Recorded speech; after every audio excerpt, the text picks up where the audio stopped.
இன்றைக்கி வந்து 12th result வந்திருக்கு. எத்தனை பேர் பாஸ் ஆகிருக்கீங்களோ அவங்க எல்லாருக்கும் கங்க்ராச்சுலேஷன். பாஸ் ஆனவங்க இந்த வீடியோ பார்த்துட்டு இருந்தீங்கன்னா தயவு செஞ்சு ஸ்வைப் பண்ணிவிடுங்க.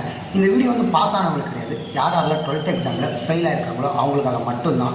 12th ஃபெயில் ஆகிட்டீங்களா, ஐயோ லைஃப்பில் அடுத்து என்ன பண்ண போகிறேனே தெரியல, எனக்கு பயமாக இருக்குது, ஐயோ எனக்கு வாழவே பிடிக்கல, எனக்கு அசிங்கமாக இருக்குது அப்படின்னு சொல்லி நினைக்கிறீங்க பார்த்தீங்களா, இதுதான் ரொம்ப ரொம்ப பெரிய தப்பு. 12th தானே ஃபெயில் ஆகிட்டீங்க, ஃபெயில் ஆகிட்டு போங்க. வாழ்க்கையில் ஒரு படி மட்டும்தான் இறங்கியிருக்கீங்க தவிர்த்து இன்னும் 1008 படி இருக்குது ஏறத்துக்கு. அதை விட்டுட்டு 12th ஃபெயில் ஆகிட்டோம் அப்படின்னு சொல்லி லைஃப்பை நினச்சி கஷ்டப்படுறது ரொம்ப ரொம்ப வேஸ்ட். ஒரு சின்ன எக்ஸாம்பிள் சொல்கிறேன். அப்துல் கலாம் சார் கூட படித்து பெரியாள் ஆகிருக்காரு. நரேந்திர மோடி நம்ம பிரைம் மினிஸ்டர் வந்து பார்த்தீங்கன்னா படிக்காமே பெரியாள் ஆகிருக்காரு.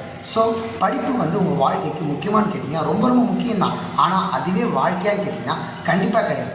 யாரெல்லாம் 12th ஃபெயில் ஆனீங்களோ அவங்க எல்லாருக்குமே கங்க்ராச்சுலேஷன். ஏன் தெரியுமா, நாளைக்கு லைஃப்பில் படித்தவங்க நீங்கள் தான் பெரிய ஆளாக வரப்போகிறீங்க. அது எனக்கு தெரிஞ்சிருச்சு. நீங்கள் அழுதுட்டு இருக்கீங்கன்னா இந்த வீடியோவை நல்லா பார்த்துட்டு 12th தானே ஃபெயில் ஆங்க, வாழ்க்கையில் நான் ஃபெயில் ஆகலை, ஜஸ்ட்டு ஒரு சப்ஜெக்ட் 2 சப்ஜெக்ட் தான் ஃபெயில் ஆகிருக்கேன், என் வாழ்க்கை எவ்வளோ பெருசு தெரியுமா அப்படின்னு உங்களுக்கு நீங்களே தன்னம்பிக்கை சொல்லுங்கள். ஏன்னா 12th ஃபெயில் ஆகிட்டா வாழ்க்கையில் ஃபெயில் ஆகிட்டீங்கன்னு அர்த்தம் இல்லை, ஜஸ்ட்டு ஒரு படி தான் இறங்கிருக்கு, இன்னும் லட்சம் படி ஏறுறதுக்கு. சரி, ஓகே வரட்டுமா?